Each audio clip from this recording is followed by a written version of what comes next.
乜嘢係第四代住宅？珠海有冇第四代住宅？前幾日咧有個朋友問到我呢個問題啊，今日咧我就嚟分享下啦。其實第四代住宅佢係清華大學建築研究院開發嘅新型住宅啊。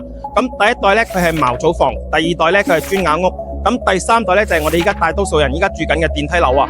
咁而第四代住宅咧又稱為呢個庭院房，實現呢個一戶一挑空，有大露台，家有大花園嘅夢想啊。咁佢呢種住宅咧就係會帶一個6米挑高嘅空中大陽台，而類似咁嘅呢種嘅空中花園嘅樓咧，其實珠海好多年前就已經有啦。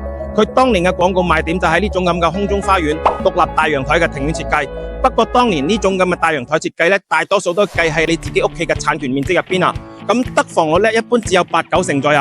咁而結合當前嘅房地產政策咧，今日嘅第四代住宅咧，佢有望突破呢個得房率100%，實現呢個零公攤。咁呢種第四代住宅咧，佢哋嘅入戶花園面積咧會做得比一般住宅誇張啊，並且咧係唔會局限喺呢個入戶花園入邊啊，而佢咧會將呢個活動空間從呢個入戶花園往陽台嘅位置去擴展，甚至有可能係前後雙陽台啊，或者係嗰種270度嘅轉角大平台。咁陽台面積咧起碼有25個平方，甚至更大嘅陽台空間設計啊。咁聽起身係咪好似你特別理想嘅家園呢？咁珠海依家咧已經有第四代住宅喺度開發當中噶啦。同時我呢邊咧整理咗份珠海市區今晚斗門在售嘅第四代住宅資料，優點同缺點都有。